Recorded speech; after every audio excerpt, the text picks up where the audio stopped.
Recently, I did a video discussing the power of Gohan in Dragon Ball GT and how in GT he's even more powerful than you thought because of the fact that in the perfect files it states that Gohan never really stopped training, and thus if you stack up how strong he became in Dragon Ball Z and you scale it, he became a pretty damn impressive character. And I received a lot of comments from people who were discussing the fact that I did not discuss the fact that Ultimate Gohan is nowhere to be seen in Dragon Ball GT. Mystic or Ultimate Gohan's power from DBZ was not in the series. And first and foremost, I want to say that yes, I should have discussed that in the video. That is something that I missed as to why Gohan did not use his ultimate form in GT. So we're going to discuss that here on this video. Now, the first thing I want to kind of lay out there is that, to my knowledge, there's never been an actual explanation as to why Gohan went back to using Super Saiyan in GT. Now, in Dragon Ball Super,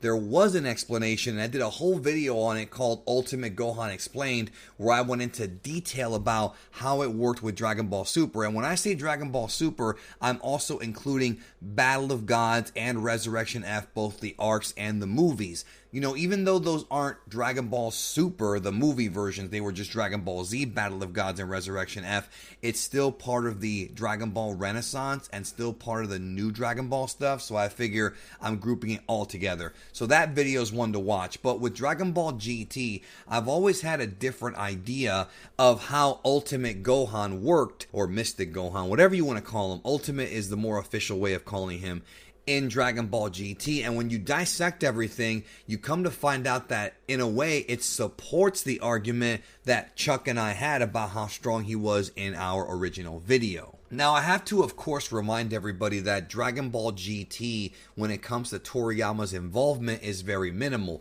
Toriyama was a consultant on the early episodes of GT, but he was not one of the writers of the story. And because of that, you have to take that into account, that what happened in Dragon Ball Super and what happened in Dragon Ball GT are two completely different things from different writing teams. So keep that in mind as well. And it appears like the two different writing teams, whether it be Kozo Morishita's team way back in Dragon Ball GT or the current Dragon Ball Super Toei team, have different ideas about how Mystic / Ultimate works. Now again, my Ultimate Gohan Explained video took the ideas and concepts of Ultimate Gohan, Mystic Gohan from Dragon Ball Z and from Dragon Ball Super. GT is a different animal altogether, and I'm going to explain what I mean by that. So if we go back to the original Dragon Ball manga and Z, we find out that what ends up actually happening with Ultimate Gohan is that the Supreme Kai, the old Supreme Kai, the Ro Kaioshin, was able to unlock Gohan's hidden potential to its absolute maximum. And so Gohan, when he goes to fight Super Buu, has all of the potential that he has inside of him completely released and brought to the surface. Now remember, we had been told time and time again from Dragon Ball the series that Gohan had the most potential. From the very beginning of Dragon Ball Z all the way through, we have always been reminded that Gohan had the biggest power potential of anybody else, including Goku and Vegeta. In fact, Super even supports this when Vegeta said it himself.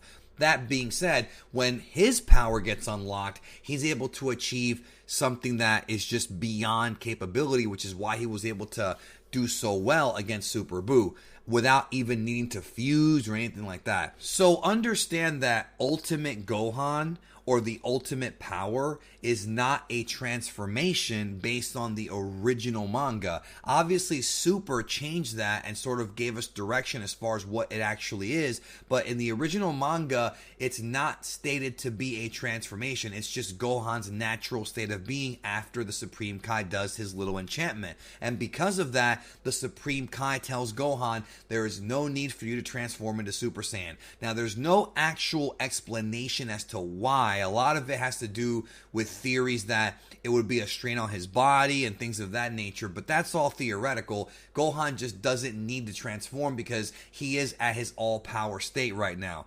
That being said, for GT, the way that I always interpreted it is not that Gohan had lost Ultimate Gohan. It's more so that Gohan figured out a way to either stack Super Saiyan on top of being Ultimate Gohan somehow, or that Ultimate Gohan literally just forgot that the Supreme Kai told him there was no need to transform. That's the way that I always interpreted that. So the best way to look at it is that Gohan in GT is still Ultimate Gohan. He still can tap into that innate power, but he's able to stack it into Super Saiyan with a 50 times multiplier and maybe even go beyond that, which makes him astronomically strong. But if I'm being honest, I don't feel too confident about that theory because it's never really stated. And that's the problem with coming up with theories, is that a lot of them are cringe and contradict the original manga. And I'm trying to do the best that I can to not contradict anything. So what makes sense to me is that since Gohan was using the Super Saiyan transformations for the majority of his life more than he had the ultimate power,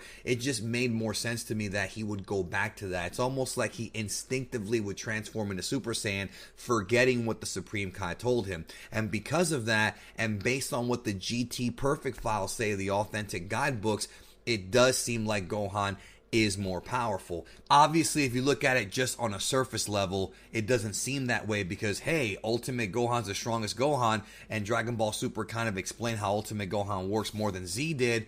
But my interpretation based on, and remember, this was written back in 96, 97. GT is old, okay?